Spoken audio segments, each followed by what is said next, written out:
I was really very gratified to see the kind of innovation that's coming up even in the tier 2 and tier 3 cities, right from places like Tuticorin, Tiruchi, Salem, Erode, and all these places. Of course, in Andhra Pradesh, Telangana, the kind of people, the entrepreneurs that are coming up with ideas, not all of them are educated in Ivy League schools or have,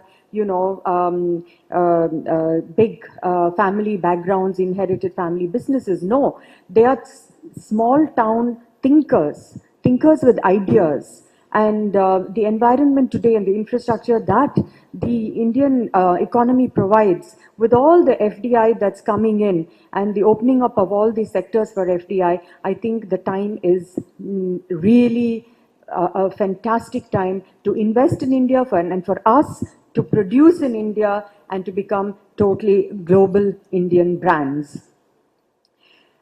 Post-independent India focused on nation building.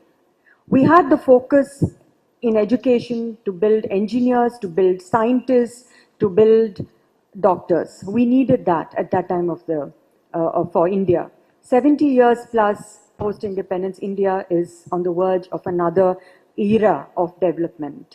Today, we are the fastest growing nation in the world, and we should never forget that.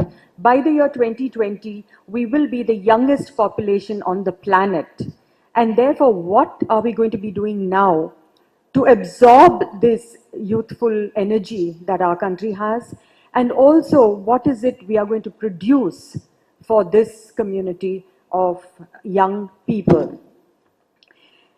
We've talked about innovation. I was very happy to come to have listened to Mr. Krishnamurthy's talk on how they're innovating. And I have a few points. It's very easy to say innovate, and lots of people look at me and say, okay, so this is a good word. What really is innovation and what is invention? Very different things. To invent something is to invent something totally new. To innovate is to have something that you have and really make something different or something new or something totally different from what you have, but taking off from what you have. And I think true business leaders have to constantly think of themselves as creators. And innovation is something that happens when you have a team who has a pulse on the marketplace and what it is telling them they must do or they must deliver.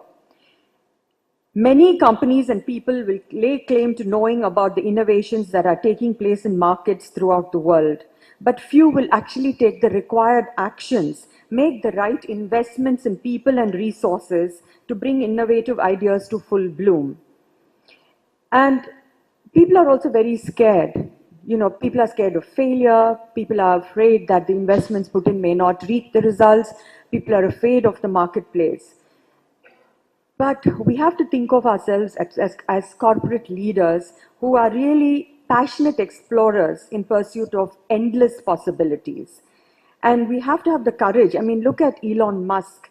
When he, the founder of SpaceX and Tesla Motors, when his earlier ventures really ran out of cash, he invested whatever little he had, and he went to new investors and clients and presented them his investment plans and tried to convince them to invest and invest long term. So the best leaders know that innovation must come from multiple sources, both internally and externally.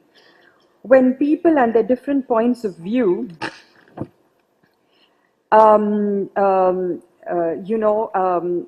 converge, that's when innovation really happens. And we all need to be inspired. We all need to be having a pulse on what is going on.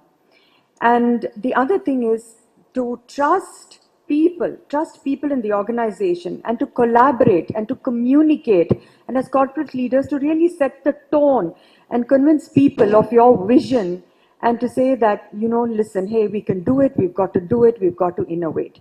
I know that, when we started the India Design Forum and I went across to a lot of people asking for sponsorship, people looked at me and said, okay, first of all, I'm a woman. And they said, design is about handbags and shoes. No, thank you. We are not interested. What really I was trying to achieve through the India Design Forum, which, by the way, today is India's most respected and globally accepted design forum, is to actually bring global thought leaders who can think differently, who can think out of the box. And as I mentioned earlier, Indian education has been largely confined to a very safe and structured education. It's never about asking questions. You're never allowed to think outside your curriculum.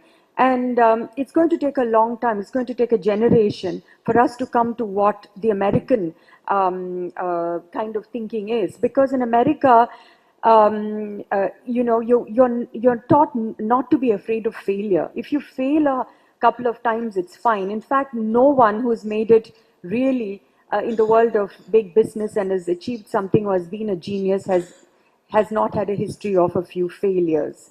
I think the mindset in India has to change, and the time has come now that we need to be bold about making changes within the organization, first of all within ourselves, in our own minds. So when we were asked to structure a program for Make in India and design in the manufacturing processes, I called on a few people. I called on some of the automotive designers to come from abroad and speak. I even invited the producer of Bahubali, the movie that was released in 8,000 screens across the world on one day and was grossed more than 2,000 crores as we speak.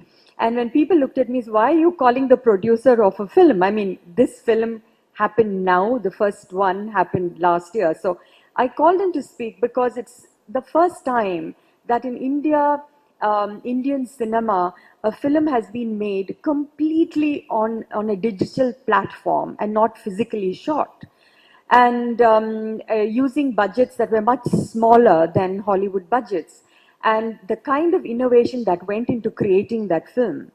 So innovation is about many things. I know today here we want to talk about manufacturing, innovation in manufacturing, but there's innovation all around us. Indians, we have a genetic DNA of being creative.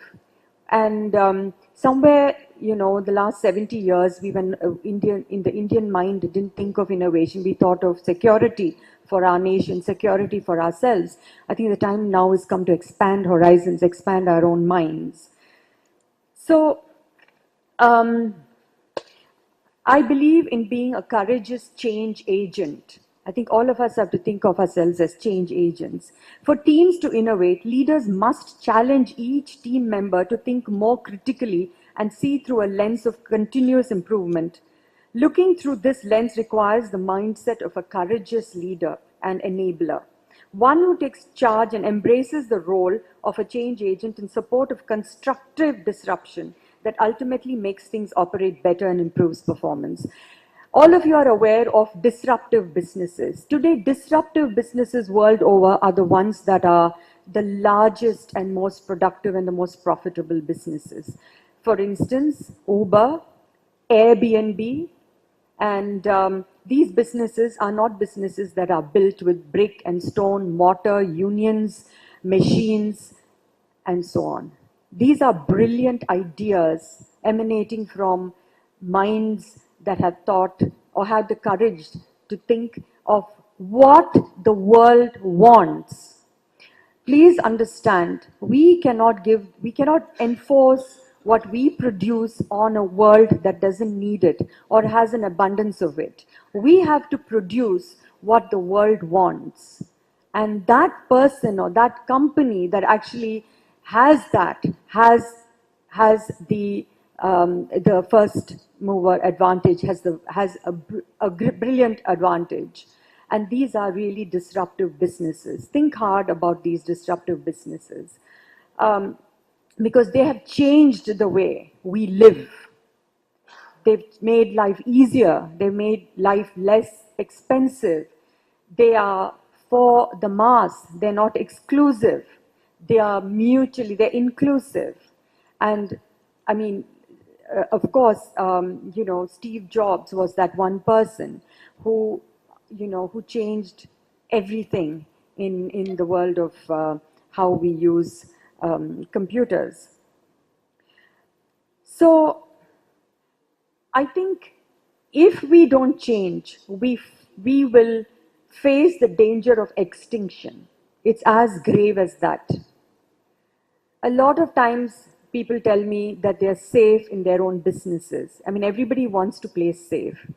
When you play safe, you limit yourself to the limitless possibilities of what your company can achieve and what you can achieve with your company.